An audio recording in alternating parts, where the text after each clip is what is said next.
storyteller, screenwriter, performer, A-dZiko Simba Gegele has penned a vibrant coming-of-age tale whose words jump off the page, inviting the reader to think, to laugh, and to live. We caught up with A-dZiko at Hope Gardens. Check this out. You wanted to play cricket with your cousin Delroy, and your parents decided you had to look after Mary Janga. And boy, it just couldn't work until you had the brilliant idea of carrying Mary Janga with you to cricket. Why choose now to write this novel? It's because I always wanted to write a book. Always, ever since, for as long as I can remember. Holding a book in my hand and feeling that, smelling that new book smell and feeling the weight of a book and realizing that it's people that wrote these things. I always had in the back of my mind the idea that I'd like to write a book. Why now? I guess, yeah, I like to experiment with different genres with my writing. As you said, storytelling, that's one form. Performance, that's another form. Poetry, short stories. I've written screenplays, I've written radio, serial drama jointly. And it just seemed like another thing that I wanted to try. Well, it was a brilliant idea until you actually got there and you realized Mary Janga has on her church clothes.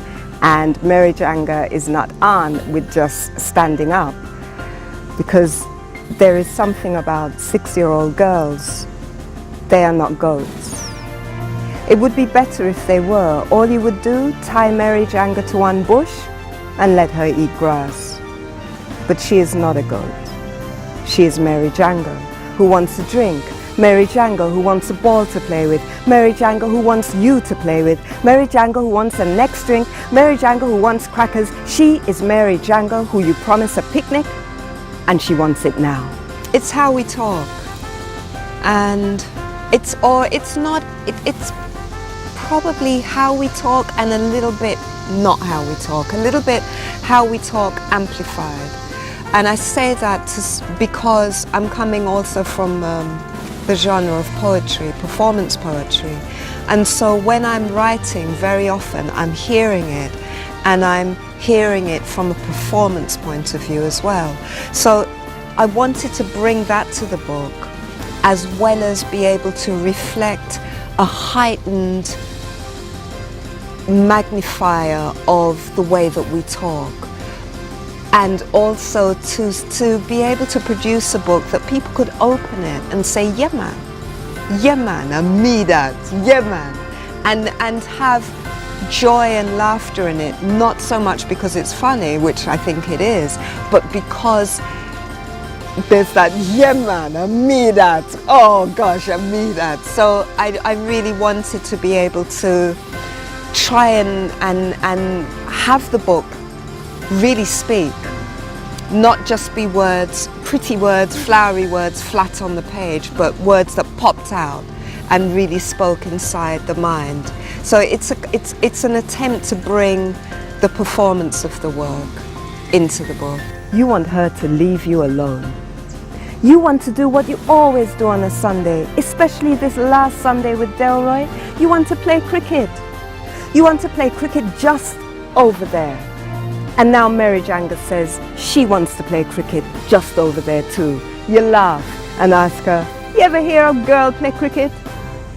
You put her to sit by the tree and you tell her she must count all the way to 1,000 and then backwards to 1, and then she can have a next drink and a crackers and a ball to play with if she will just sit for a while and count slow, and after that she can have her picnic.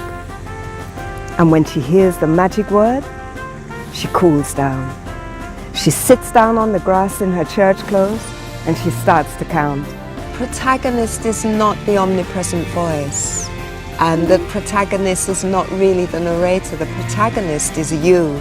I'm using second person narrative, and people have asked me, why you? And that again is another device that I was experimenting with. I wanted the reader to be placed in the book. I wanted the reader to really feel, it is you. It really is you going through this. How does it feel? Does it feel like this? And what happens when you run away from the party and then you end yourself in the middle of mud and nobody knows you're there? What are you thinking? This is you. So that I've tried to bring something fresh to the book and try and I like to ton up things. I like to cut and slash and say, yeah, these are the conventions. Fire, bonfire on that. Let's try something else. So that's my attempt at the book, to bring poetry, to make it more immediate, to bring something that will resonate with young people as well as older people, to just make it different and interesting.